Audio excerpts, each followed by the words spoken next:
আবাৰ মোৰ ভিডিওবোৰ চাই ভাল পায় নে নাপায় যদি মোৰ ভিডিওবোৰ চাই ভাল পায় তেনেহ'লে এটা সাবস্ক্ৰাইব কৰিব লাইক এটা কৰিব আৰু এটা কমেন্ট কৰি থৈ যাব এয়া আৰম্ভ কৰিছো কি আনিছো তাকে দেখুৱাও এয়া ফুলকবি আনিছো 3টা এটা 5 টকা কৰি লৈছে আৰু ডাঙৰ এটা 10 টকা লৈছে মুঠ 20 টকা লৈছে এয়া বেঙেনা আনিছো 1 কেজিত 15 টকা আৰু 1 কেজি আনিছো 30 টকাত আৰু 1 কেজি আনিছো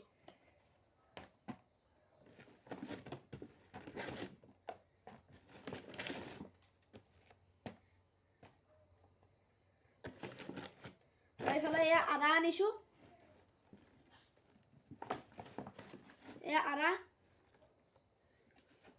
এয়া আদা আনিছো এয়া আদা এপোৱা লৈছে 20 টকা